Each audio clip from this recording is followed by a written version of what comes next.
kita bisa berjumpa lagi ya. Ini waktu yang terbaik untuk kita memuliakan Allah kita. Amin. Yuk, sebelum kita mulai ibadah kita mau berdoa terlebih dahulu ya.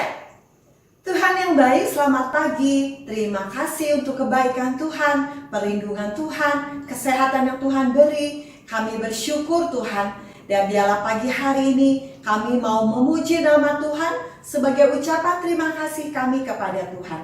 Pimpin ibadah kami dari awal hingga akhirnya. Hanya nama Tuhan saja yang dipermuliakan. Terima kasih ya Tuhan. Hanya dalam nama Yesus kami berdoa dan mengucapkan syukur. Amin. Haleluya. Adik-adik, siapa di sini yang pernah merasakan kebaikan dan kasih Tuhan setiap hari? Ya, Tuhan Yesus itu baik setiap hari. Amin. Yuk kita mau nyanyi tentang kasih Tuhan yang luar biasa. Siap?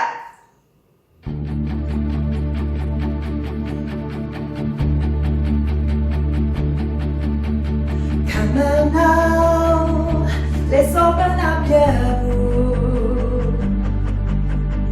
Come on now, take a good long look and see God has given us all we need to be free. It's about you, it's about me, it's about the good that set us free.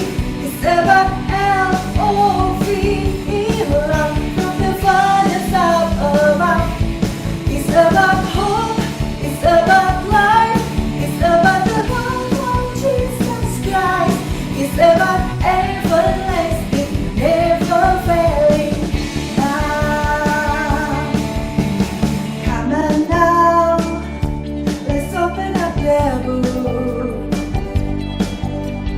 Come on now, take a good long look and see God has given us all we need to be free.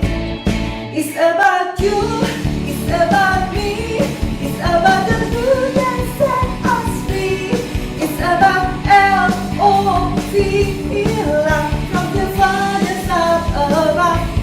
It's about hope, it's about life, it's about the love of Jesus Christ. It's about everlasting, never failing love. It's about you, it's about me, it's about the good that set us free. It's about L-O-V-E, love from the Father's up above. It's about hope, it's about life, it's about the love of Jesus Christ. It's about everlasting, never failing love. It's about everlasting, never failing love. It's about everlasting, never failing, ever faithful, never ending love.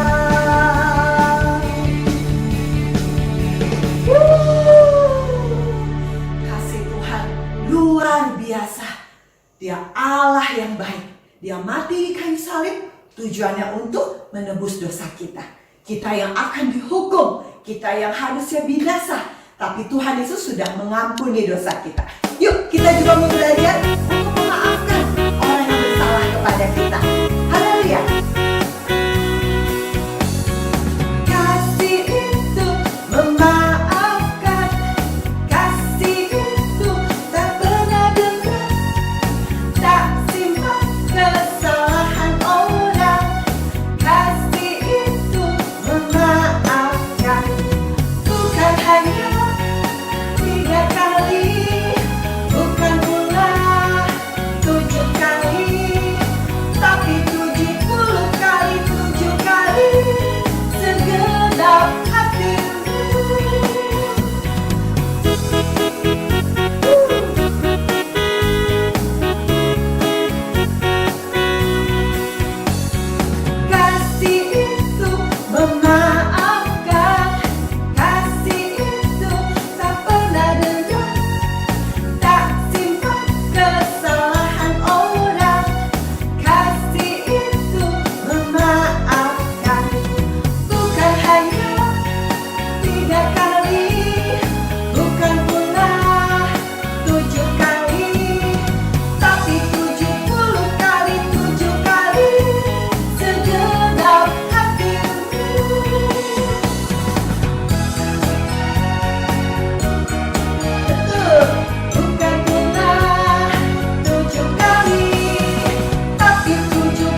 belajar memaafkan orang yang bersalah kepada kita. Amin.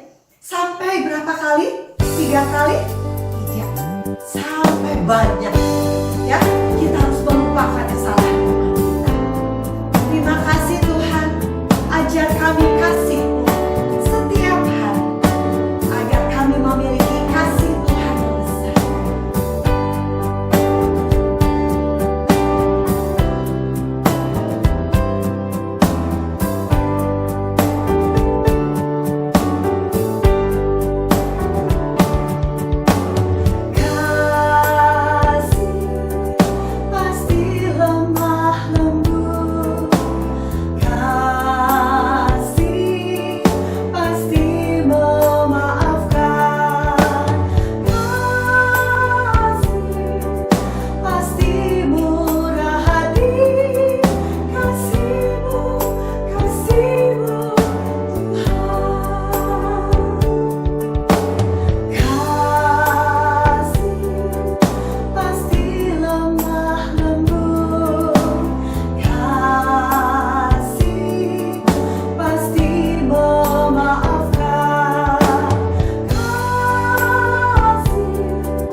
Terima kasih Engkau sudah mengajarkan kami tentang kasih Allah yang besar, kasih tanpa syarat, kasih yang selalu mengasihi, kasih yang selalu mengampuni, kasih yang selalu bermurah hati. Terima kasih Tuhan, ajar kami untuk kami sama seperti Tuhan, penuh kasih kepada setiap orang.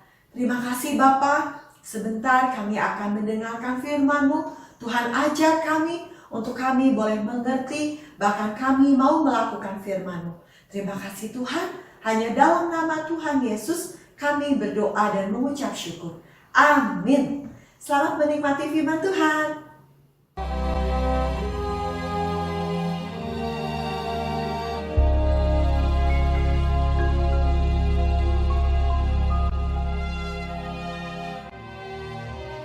Kemudian datanglah Petrus dan berkata kepada Yesus, Tuhan, sampai berapa kali aku harus mengampuni saudaraku jika ia berbuat dosa terhadap aku?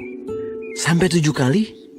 Yesus berkata kepadanya, Bukan, aku berkata kepadamu, bukan sampai 7 kali, melainkan sampai 70 kali 7 kali. Sebab hal kerajaan surga seumpama seorang raja yang hendak mengadakan perhitungan dengan hamba-hambanya. Setelah ia mulai mengadakan perhitungan itu, dihadapkanlah kepadanya seorang yang berhutang 10.000 talenta.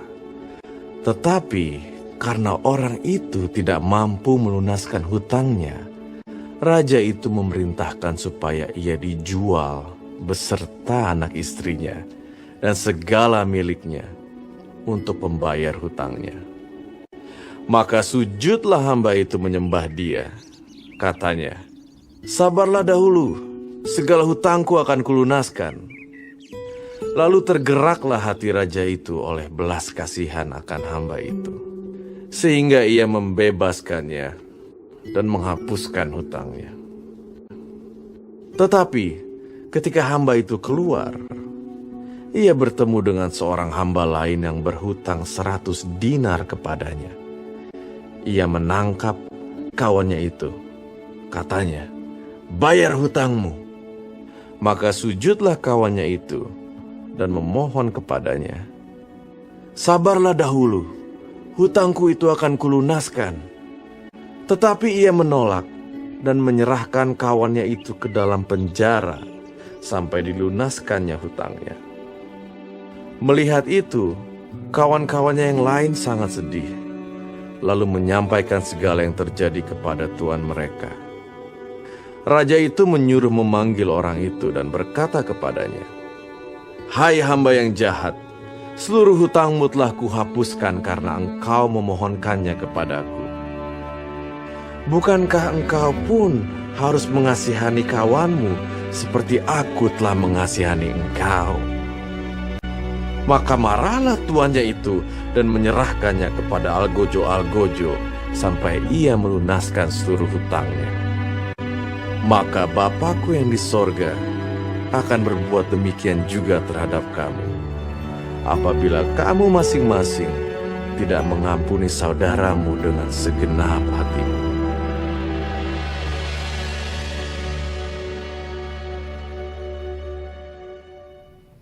Hai adik-adik, sekarang saatnya mendengarkan firman Tuhan. Tentu kalian sudah siap dengan Alkitab masing-masing? Wah, mantap, keren, kalian luar biasa. Nah, adik-adik, dalam Matius 18 ayat 21 sampai 35, Tuhan Yesus bercerita tentang seorang raja. Raja ini memberikan pinjaman uang kepada semua hamba-hambanya. Di antara hamba-hambanya ada satu hamba yang berhutang sangat besar. Dia meminjam sebesar 1.000 talenta. Wah, 1.000 talenta itu jumlah yang sangat banyak ya adik-adik ya. Mungkin sekarang jumlahnya sampai ratusan juta, bahkan mungkin 1 miliar adik-adik. Banyak tidak? Banyak ya. Nah, lalu raja itu berkata, Hei kamu punya hutang sebesar 1.000 talenta. Bayar sekarang. Raja berkata seperti itu. Hamba itu sangat takut dan gemetar.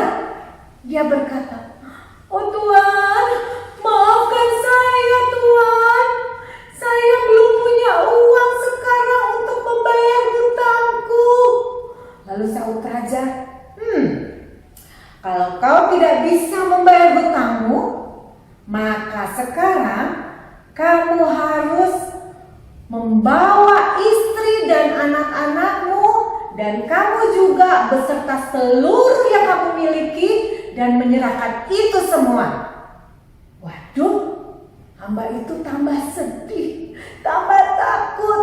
Kemudian sambil menangis dia berlutut, Ya Raja, mohon kasihanilah aku. Saat ini aku tidak punya uang untuk membayar hutangku, ya Raja. Aku begitu miskin. Kasihanilah keluargaku, ya Raja. Nanti setelah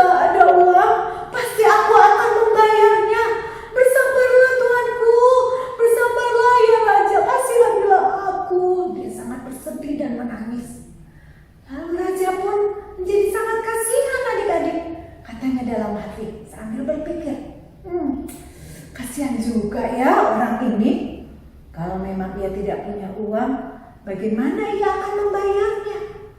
Raja pun makin terharu. Lalu katanya kemudian, baiklah, karena memang kamu tidak punya uang, aku bebaskan kamu dari hutang sebesar 1.000 talenta itu. Kamu tidak perlu membayarnya. Sudah, lupakan semua hutangmu. Wah, betapa senang hati hamba itu. Lalu ia pulang dengan gembira. Siapa yang tidak senangnya adik-adik ya? Dibebaskan dari hutang yang sangat banyak. Luar biasa senangnya.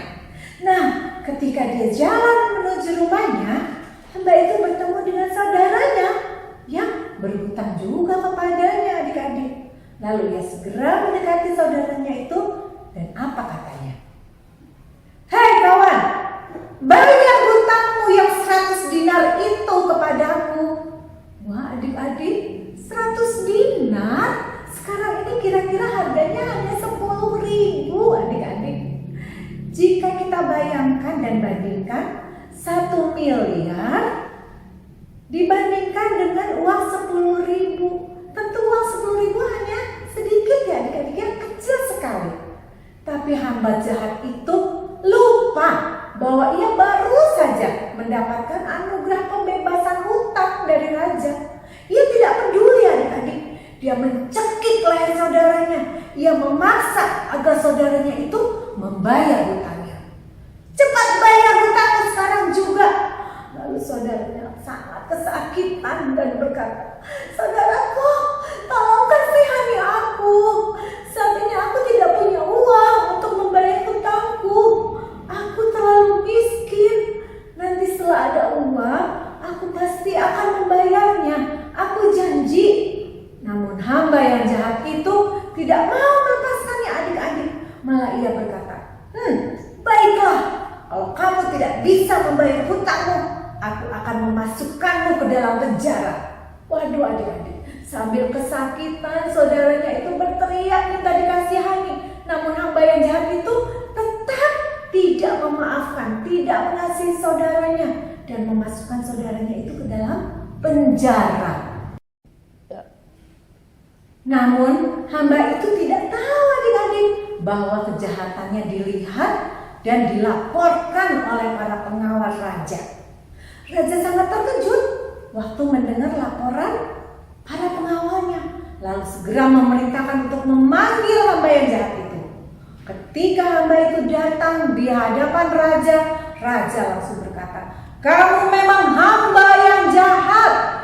Seluruh hutangmu yang banyak itu sudah aku hapuskan. Namun kamu tidak mau mengasihi saudaramu, padahal hutangnya hanya sedikit. Al-Gojo, segera masukkan orang jahat ini ke dalam penjara. Panggil istrinya, tangkap anak-anaknya, sita semua barang-barang miliknya, dan seret dia masukkan ke penjara. Wah adik-adik, si hamba yang jahat ini langsung panik ya, langsung berteriak, Raja, jangan Raja, tolong ampunilah hamba Raja, berikan hamba kesempatan sekali lagi. Raja bilang apa? Apa? Kesempatan? Aku tidak akan memberi kesempatan kepadamu.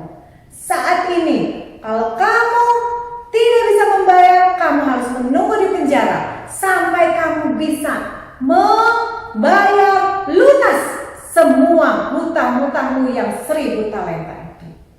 Nah, adik-adik, akhirnya hamba itu dipenjara. Ya, apa yang kita pelajari dari firman Tuhan hari ini? Benar, hamba jahat itu ya adik-adiknya seharusnya apa? Dia mau mengampuni saudaranya yang berhutang kepadanya. Karena ia pun sudah mendapat pengampunan, sudah mendapatkan kebebasan dari hutangnya yang banyak itu kepada raja. Nah, akibatnya karena dia tidak mau mengampuni saudaranya, dia juga mendapatkan hukumannya kembali. Pengampunan itu dicabut, ya, dan dia masuk ke dalam penjara. Ya, adik-adik ya. Dalam Matius 6 ayat 14 sampai 15. Kita baca ya adik-adik ya. Matius 6 ayat 14 sampai 15. Matius 6 ayat 14-15 dikatakan seperti ini. Karena jikalau kamu mengampuni kesalahan orang, Bapamu yang di surga akan mengampuni kamu juga. Tetapi jikalau kamu tidak mengampuni orang, Bapamu juga tidak akan mengampuni kesalahan kamu. Adik-adik, betapa besar kesalahan kita pada Tuhan. Ya adik-adik ya, kita seharusnya dihukum di neraka karena kejahatan kita yang sangat besar. Namun Tuhan Yesus mengasihi kita dan mau menggantikan kita di mana? Di atas kayu salib. Sesungguhnya adik-adik, ketika kita percaya pada pengorbanan Yesus di kayu salib, maka semua dosa-dosa kita sudah diampuni. Namun, tidak sampai di situ saja kita percaya dan mendapat pengampunan. Yesus juga mau kita mengampuni saudara-saudara kita, mengampuni orang yang bersalah kepada kita. Sekarang Kak Irma mau tanya sama adik-adik, apakah mungkin di antara kalian ada yang masih menyimpan sakit hati sampai saat ini, belum bisa memaafkan, sulit untuk memaafkan? Ingat ya adik-adik ya, Tuhan Yesus bilang, kalau kamu gak ampuni saudara kamu, maka Bapa di sorga tidak mengampuni kamu. Nah, kalau dosa itu tidak diampuni, kita tidak diampuni, maka kita juga akan menerima hukuman. Karena kita sama seperti hamba yang jahat itu, menerima hukumannya. Nah, sekarang kita akan menghafalkan ayat hafalan hari ini ya adik-adik ya. Dari mana? Dari Efesus 4 ayat 32. Ulang, Efesus 4 ayat 32. Tetapi hendaklah kamu ramah seorang terhadap yang lain, penuh kasih mesra dan saling mengampuni, sebagaimana Allah di dalam Kristus telah mengampuni kamu. Sekali lagi ya, Efesus 4 ayat 32. Tetapi hendaklah kamu ramah seorang terhadap yang lain, penuh kasih mesra dan saling mengampuni, sebagaimana Allah di dalam Kristus telah mengampuni kamu. Nah ya adik-adik ya, firman Tuhan itu harus kita hafalkan. Bukan itu saja, firman Tuhan harus kita praktekkan. Sekarang kita mau praktek firman Tuhan. Bagaimana caranya? Kita mau deklarasi ya, kita mau berdoa, kita declare bahwa Tuhan, aku sudah menerima pengampunan-Mu. Aku mau mengampuni orang yang bersalah kepadaku. Siapa yang mau mengampuni teman yang bersalah kepada kalian? Ada yang mau mengampuni? Ya. Letakkan tanganmu di atas dada, di dada kalian. Kita akan berdoa. Kayak aja kita berdoa. Tuhan Yesus, kami bersyukur Tuhan karena Engkau Allah yang Maha Pengampun. Dosa kami terlalu banyak Tuhan untuk kami bisa membayarnya. Kami tidak mungkin bisa Tuhan untuk mengatasi dosa-dosa kami. Tetapi oleh pengorbanan Yesus di kayu salib, Tuhan sudah mengampuni dan melupakan semua dosa-dosa kami. Tuhan, saat ini kami mau katakan, kami juga mau mengampuni orang-orang yang bersalah kepada kami. Kami tidak mau mengingat kesalahan mereka. Kami mau membuang sakit hati kami Tuhan, karena kami percaya ketika kami mengampuni saudara kami, maka Engkau mengampuni kami. Terima kasih Bapa, di dalam nama Tuhan Yesus kami berdoa. Amin. Puji Tuhan ya adik-adik ya.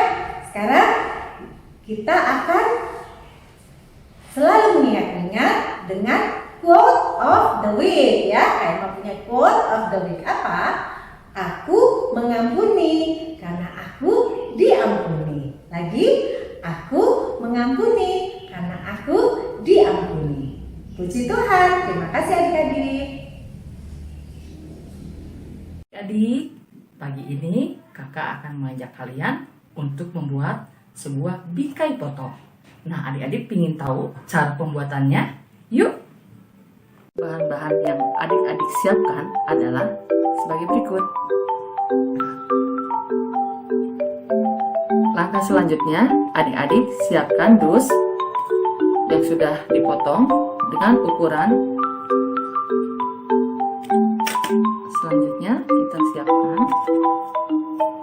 Petrus.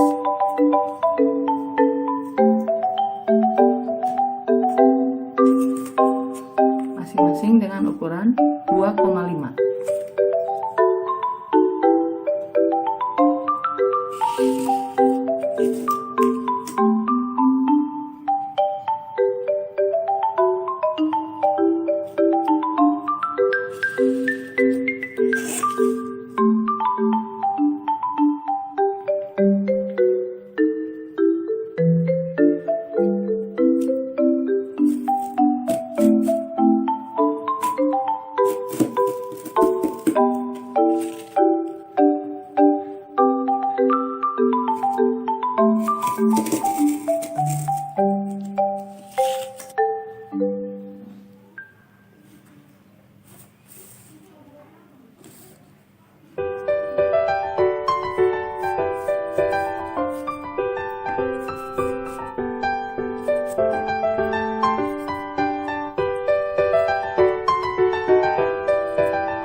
Ini 28,5, lebar 2,5.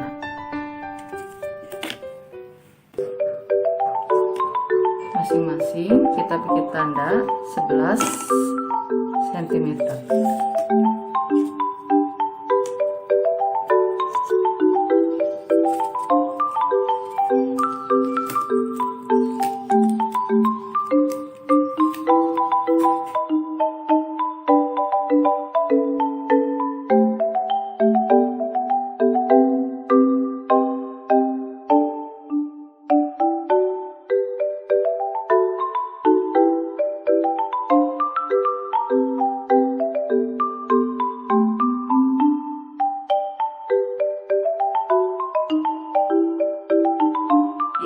Tiba saatnya kita memberikan kolekte kepada kotak yang telah kalian siapkan. Yuk kita sama-sama masukkan dalam nama Tuhan Yesus.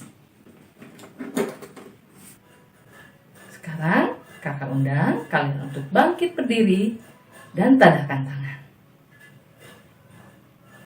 Tuhan memberkati dan melindungi engkau. Tuhan menyinari engkau dengan wajah-Nya dan memberikan engkau kasih karunia. Tuhan menghadapkan wajah-Nya kepadamu dan memberikan engkau damai sejahtera. Berkat dari Allah Bapa, kasih sayang dari Tuhan Yesus menyertai kita semua. Dalam nama Tuhan Yesus, amin.